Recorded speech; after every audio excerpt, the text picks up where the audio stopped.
If you're looking at booking your first cruise, here are 10 helpful tips to include one bonus to help you in the planning stage all the way to embarkation day to make your vacation go smoothly and hope that you have an amazing time.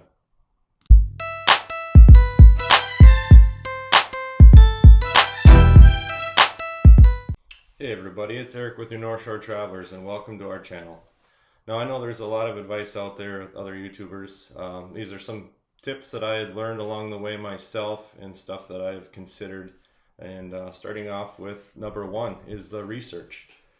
You want to research dates that work the best for you, places that you like to go, size of the ship that you think you might want. I always try to go on the Vista class for Carnival, and this is mostly due to Carnival. We've only sailed on Carnival cruise ships before. We also suggest for a first time cruise, we started off with a 5-day cruise, and that was like the perfect amount of time to decide if we were going to like it or if we were going to hate it. And obviously, we loved it. Another thing to consider is researching, if you're taking off from Miami, is there any big events that are going on?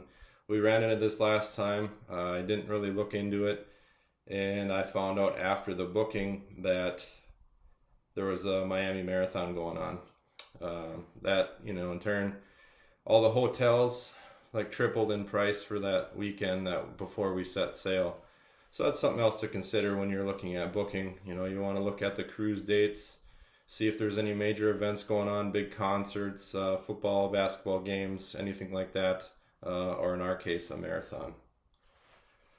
Number two, then after you look into that stuff, you want to research flights. You want to look at flight options, how to get from where you live down to, say, Miami, for example. You want to look at those prices. That could go into factoring in before you even book your cruise dates. Maybe there's a different week or weekend that is cheaper for you guys, which we're kind of running into right now. We have a cruise booked in February 2024, and for some reason the weekend that we're looking to fly down, it's pretty expensive right now. Within the last few days, it almost doubled in price from what we originally had found.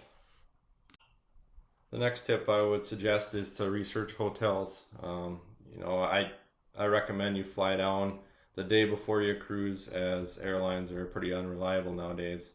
When you're looking into these hotels, you want to look at reviews. Maybe go 3 weeks out, see what people are saying for recent reviews. Looking to see if they offer a shuttle from the hotel to the cruise terminal, and if they have a free breakfast. If there is no shuttle, like our last stay in last February, they didn't offer a shuttle to the cruise terminal. So I went and downloaded the Uber app and realized that through watching other reviews that you can book out an Uber 30 days prior to the day that you need it. So that helps out because, like I stated, we are dealing with the Miami Marathon that weekend, and I had the Uber booked out 30 days prior, so it was pretty much set for us. And with the marathon going on, I actually booked our pickup time 2 hours, which I normally wouldn't recommend, but 2 hours before we were even able to check in to get on the ship. And it actually worked out timing-wise just perfectly. We were able to get there, go rate it, hand our luggage off when you check our luggage, and pretty much go right in and wait till they call our boarding zone. All right, tip number 4. If you're looking at booking your first Carnival cruise, don't be afraid to reach out to a VIFP person. This person works directly through Carnival. It's no charge to you. They will help you book your first cruise, and even like us, we've been on 5, got number 6 booked. I typically still go through a VIFP person. It makes the process a little bit easier, even though you can do it yourself online. Some things that they will help you make sure is especially if your first cruise, to make sure you are mid-ship. If you're mid-ship, we've typically been level 2, 3, or 4 and mid-area of the ship, and we've been on, like I said, 5 or 6 now, and nobody has felt seasick. We took my kids, they're younger, on our last cruise in February, and my parents on their first cruise last February, and nobody had felt seasick. Other factors that this VIFP person can help you without even asking is they'll make sure, you know, if you're worried about noise at night, being around common areas like the elevator, you know, having the pool above you or any theaters, anything like that that may have excess noise at night while events are still going on, they will take that into consideration. And like myself, I always try to make sure that I have a floor buffer in between me and any noise that may happen at night. Jen, through Jenifer's fantastic Carnival Cruise, she's got a Facebook page. I will link it down below. I also put the 1-800 number with her extension down below. I highly recommend her. She has been awesome for us when we've been booking our Carnival cruises over the years. All right, tip number 5. Once you're booked, I suggest you download the Carnival Hub app. This app will give you a countdown link of when you will set sail. It'll also remind you when your online check-in becomes available. Now, when this happens, you know, it's usually, I believe, about 14 days prior to you setting sail. If you want to get the first available check-in time to where you can get on the ship, I recommend that you unfortunately stay up, you know, midnight of the day that your check-in is available, and that'll allow you to get on that first window or close to it of when you can get on the ship the earliest.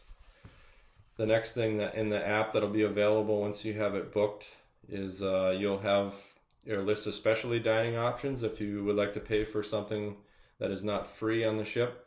You can book excursions, you can book your Wi-Fi, and you can book airport transportation. And there is also access to frequently asked questions if you have any questions. Like I say, if this is your first cruise, you know, you can go through and see. Chances are somebody has already asked that question and it'll be answered in there for you. The next tip is number 6. Don't forget to complete the online check-in as soon as it's available on Carnival. I've heard of people that are kind of frustrated because they don't realize that it's like midnight of that day that it's available, and they wait to do the online check-in, and they can't check in until like an hour before the ship actually leaves. So then you don't have that extra time to enjoy going and getting a guy's burger or grabbing a beverage of your choice. I know it might be tough to try to be up at midnight to do this check-in process, but I highly recommend it. It worked well for us last time when I was able to do that. They won't allow you to get on the ship or go through the check-in process at the terminal before your check-in time is listed on your boarding pass. So keep that in mind as well. Tip number 7. Once online check-in is complete, make sure you print off your luggage tags and your boarding passes for embarkation day. I recommend purchasing luggage tag holders off Amazon like we did. It works pretty slick. I can leave a link down below as well.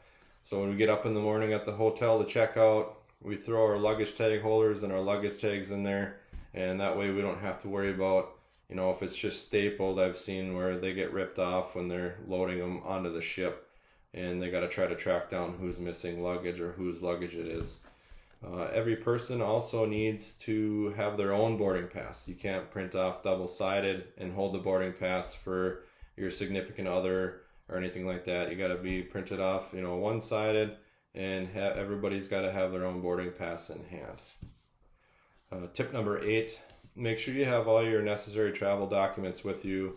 Your driver's license and an original birth certificate if it's a closed loop cruise.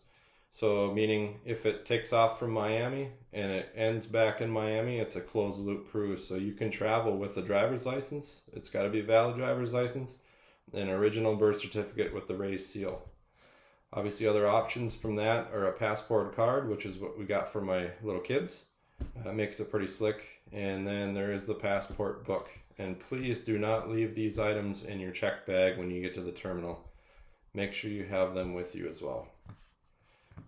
Tip number 9, bring an easy carry-on bag with you when you're on the trip. I carry a small backpack, which makes it pretty nice because I'll have all of our travel documents in there, and my wife will have her beach bag, and she'll have her water jug in there, which I also recommend. We purchased the insulated water bottles because they have fill stations. You can get ice and water all over the ship for free instead of having to buy bottled water on the ship. Tip number 10, I also suggest having sunscreen and a swimsuit and a change of clothes in your carry-on bag. Chances are you won't see your luggage for a little while once you get on the ship.